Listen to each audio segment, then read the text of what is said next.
Well, hello YouTube. Just stepped out for a couple of hours to, again, my local wood. With a bit of luck, we'll be able to escape to the hills and mountains and woodlands very, very soon after our current national lockdown.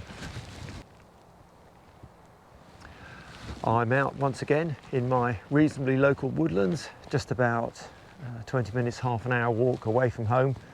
Just an opportunity to get out and enjoy some outdoor time. Hi, I'm Warren Brand. If you've seen any of my previous videos, you'll have realised that my overnight rucksack gear pack is not perhaps the lightest or smallest on the planet, and I'm sure people will have wondered, why on earth do you carry so much stuff? I may have wondered that myself in the past, so I thought today I would pop out and take a walk through my local woodlands and take an opportunity to share with you a view of what I carry in my rucksack. So you can see from my rucksack, it's fairly full. I usually run around 15-16 kilograms of gear in this little beast. My usual setup is around that. That's not including beer, water, some of the consumable bits. I've got a little bit of food on board, but not perhaps the full overnight and breakfast stuff. A little bit of water only, just enough to make a coffee just right now. Usually about 15 or 16 kilograms. With a little bit more of that load, it usually comes up to about 17 or 18 kilograms, which you would say is not a lightweight setup, but it's usually what I carry. Used to doing that at the moment. A little bit of comfort stuff in there as well. We'll take a look to see what I've got on board. Right, here looks a good spot. Bit of space and away from the beaten track.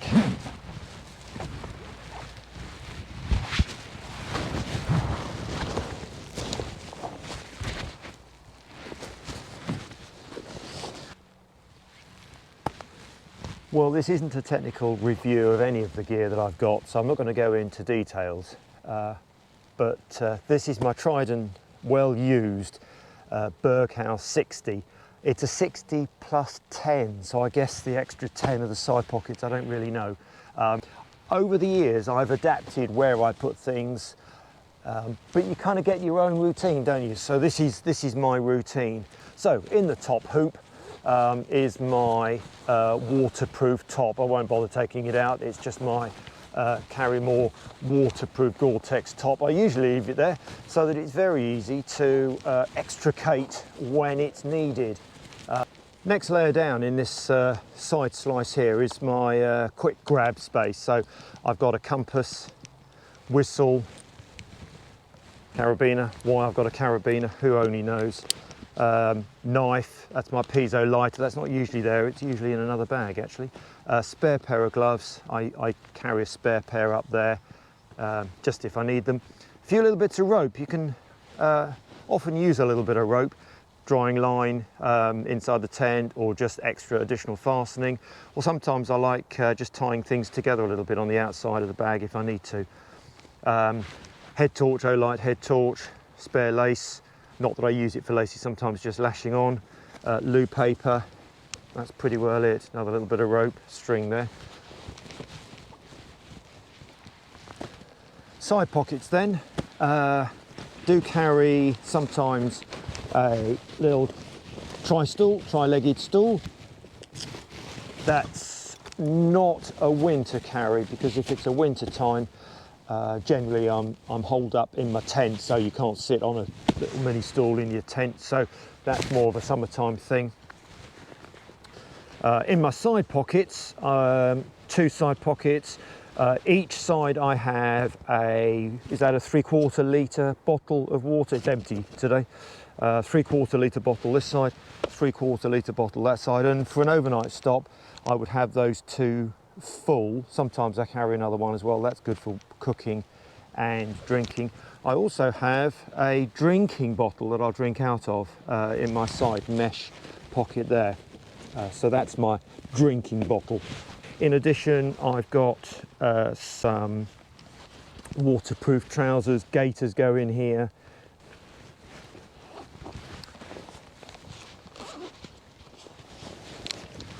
This side, very important, scoopy trowel for the morning. Bottle of liquid fuel. Don't always carry that. In fact, I've got a gas canister as well. I've got my Trangia liquid fuel Trangia burner, so I'll use that today. I wouldn't carry this as well as the gas bottle, obviously, but I need that today. Drinking mug. So next out is my first aid pack.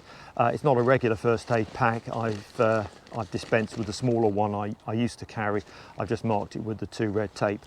This pack contains not just the usual sticky plasters and a bit of tape, as well as the surgical wipes, cleaning wipes, but I've also got some Piriton in here, anti-allergy stuff, some water purifiers, more water purifiers, ibuprofen gel, and a few other bits and pieces that I just know that I feel comfortable carrying.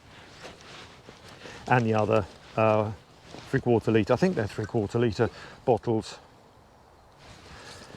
Should know, shouldn't I? On the outside, I clip a few bits and pieces on, of course. I've got my GPS unit that I leave on and running pretty well all the time, hanging from that side. It's a backup. I do use a map for my main navigational aid. This pouch, currently empty, has got my GoPro in, GoPro on the log, so GoPro hangs there. Right on top, I leave my tent. This particular one's my Helleberg Acto tent. I also leave it in a protective outer layer, just to avoid scratching the outer proper covering if I'm going through any rough terrain. I just like the idea of protecting it a little bit. Scratch tent is a bit of a sad moment, isn't it? So the tent I leave with the poles in, everything all together, tent, poles, pegs, ground sheet or footprint, inner, outer, all together in one complete lump. I know lots of people separate the poles, put the poles inside, do this, do that. I just can't be bothered with that, to be honest. There's no risk of leaving bits behind or forgetting bits in that case. But there's also the case that I can do pretty well everything else from inside the tent until I get to that state, everything together. Last thing to pack away is the tent on top, and it doesn't get everything else wet or me wet while I'm trying to stuff the final few bits together. You can see that this bag isn't particularly well packed. There are gaps. I might sometimes spend a little bit more time packing this. I did rather stuff it together to come out. But the reality is, when you're on the fells or out for a day hike, you're not going to spend a lot of time packing and repacking. So unfortunately, sometimes there are void spaces which are not ideal. I go for the layer approach. You can see that there are various bulgy layers in this. On top, more recently, the last year or two, is the bag of electrical stuff. So in here I have my GoPro batteries, charging leads, spare bits, microphone bits. I use pencil cases inside, which you might well laugh at, but it just keeps it all together. Spare microphone bits, spare SD cards. I also have my GoPro waterproof door. If it's wet and rainy, I demount the microphone and other bits and pieces and put the waterproof door on. Spare GoPro batteries plus charger. Spare microphone lead.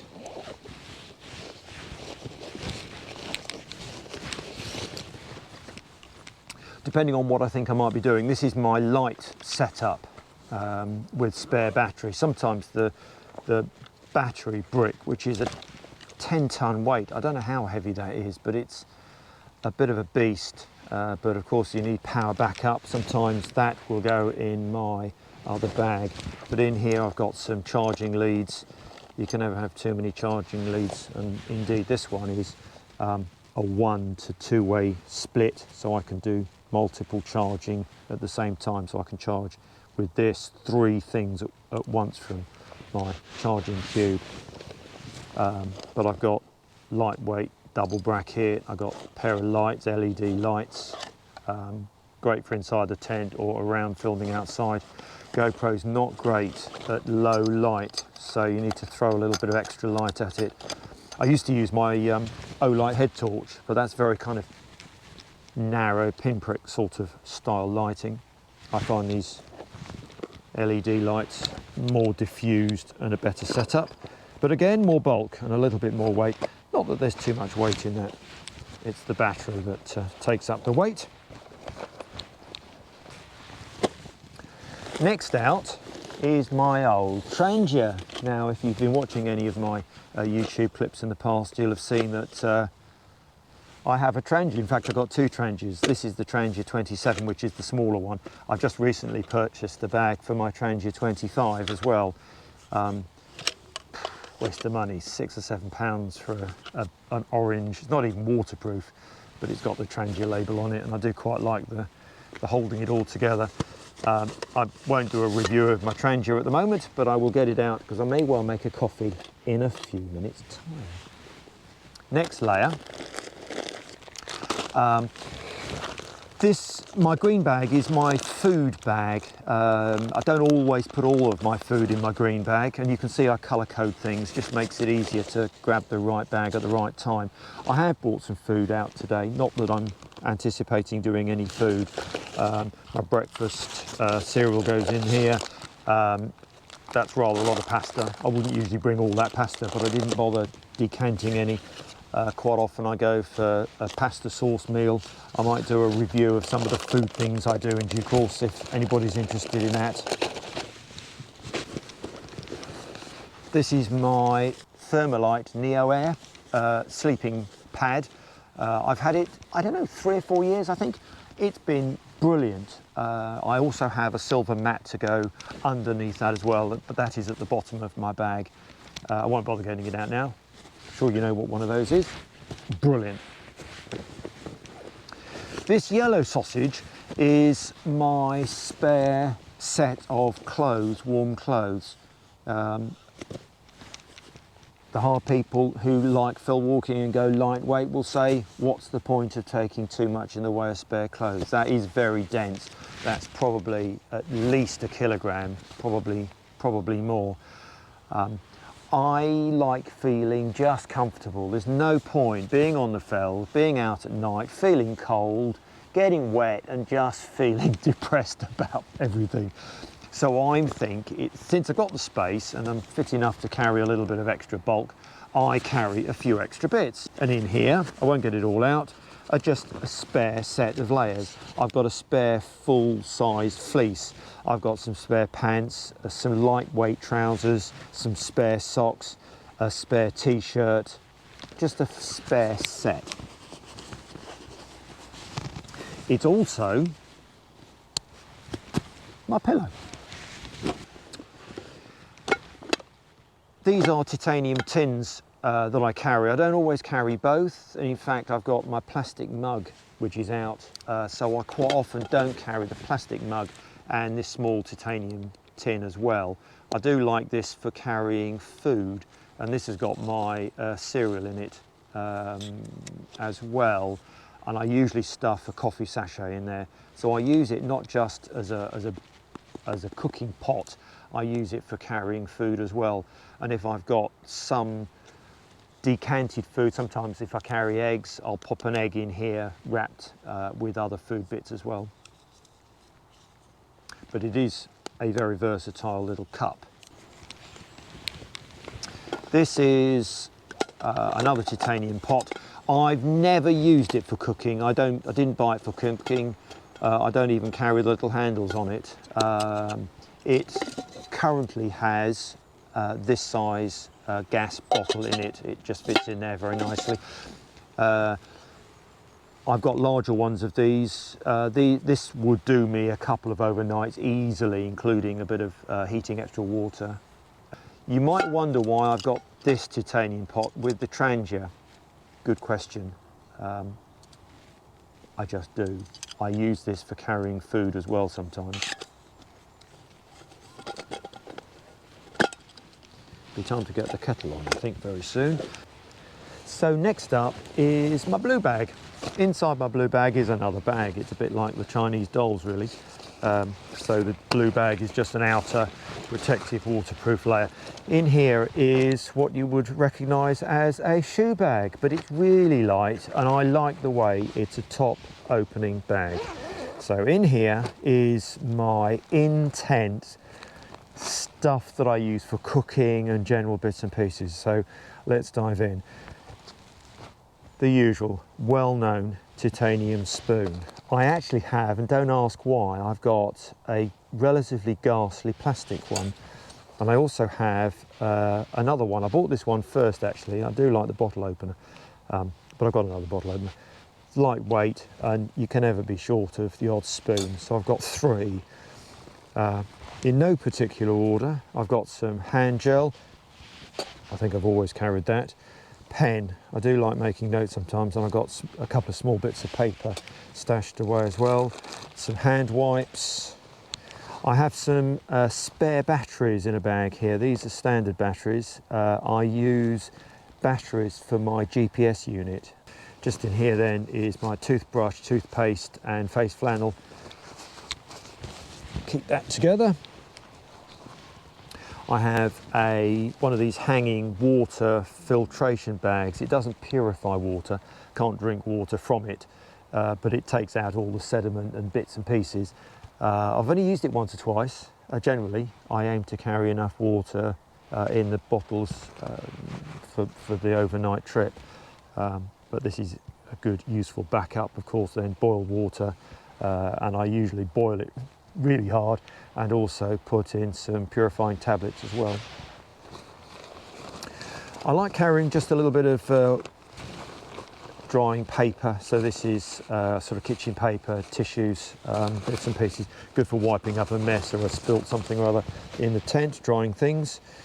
I've got this is an extra, you could laugh at this. This is a little weather temperature probe, wind thing, so it tells you the wind speed as well. It's great for being out in the tent. You just go, oh, it's quite windy. Extra weight, extra space. Do I care? No. Hat for night time.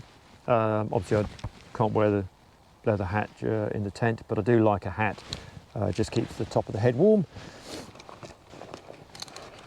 I like my candle. I don't always carry it depending on weight and inclination, but it's great to be able to hang that in the tent, and it just gives a nice glow, ambient warmth. As a backup though, I do have my nighttime glow bulb. It's a USB charged thing. It's been a reliable little thing. There are better ones on the market. I just haven't invested in anything better really. And fire steel, good for gas, fairly rubbish for starting a liquid fuel. There we are. So, what's in the bottom of my rucksack? Oh, sleeping bag. Well, that's the obvious one, isn't it? I've got a couple of sleeping bags. This one is my Snug Pack. I've had this probably about 10 years. I'd rate this as a good 2 season, summertime plus either end of the summertime. I have used it as a 4 season, but it's really not adequate. Right at the bottom, and I don't know particularly why I put it in the bottom, I've got my fairly usual windscreen reflective coating. I also have inside here my inflatable pillow. It's a bit of a cheap alternative to probably what you could spend a lot of money on. You may laugh at this, but I've got 2 stonking great big extra tent pegs. I've not used these before, but I bought them as a backup because one time in the hills last year, slightly windy weather, the tent pegs were pulling and I had to keep returning outside to knock them back in. I'm led to believe that these are fairly pull resistant under almost any load. In the little side pouch, back pouch, I've got the trusty little mat to sit on. I also have a couple of survival blankets. You could say, what's the point of a survival blanket, survival bag, if you carry a tent? That is very true. But to put the tent up in foul weather when perhaps you've had a bit of an accident, a slip and a tumble on non-flat ground is not viable. So to climb into a survival bag, perhaps with an additional survival blanket as well, might just save your life. So I carry those. This is unused, but it's probably 20, 25 years old. I've just never taken it out of its bag. So there we are. They're easy to get to, just inside there. Well, I've now got quite a lot of stuff out and about, and I think it's time to have a coffee.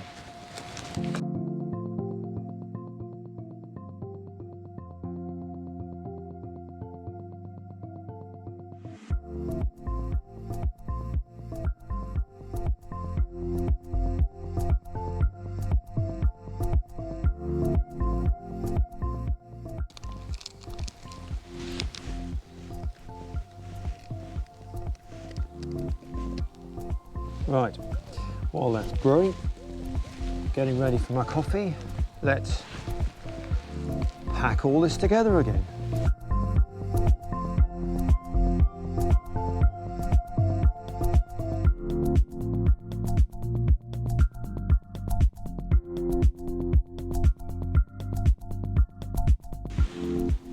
Time for a brew.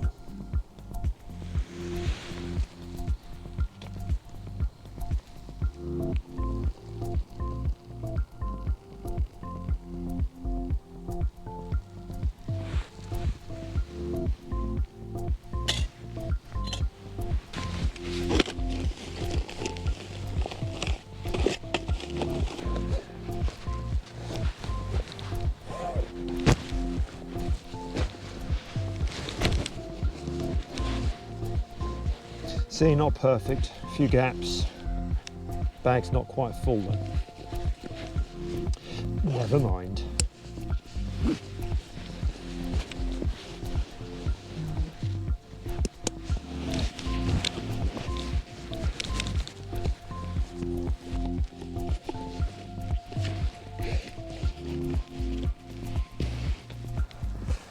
Leave no trace, looking good.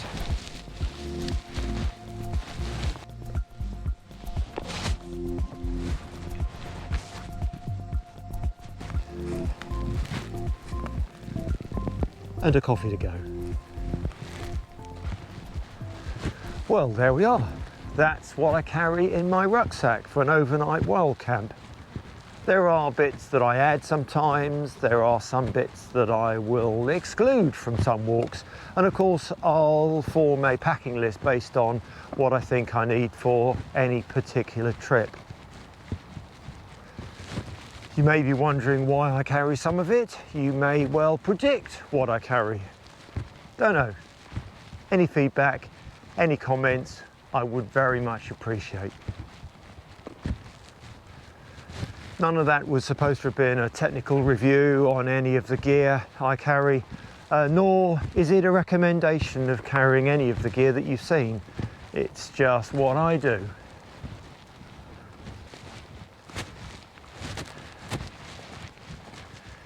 Well, I hope you found some of that interesting. If you have any questions or comments, please use the space below to drop me a note. Thanks for watching and bye for now. GoPro, stop recording.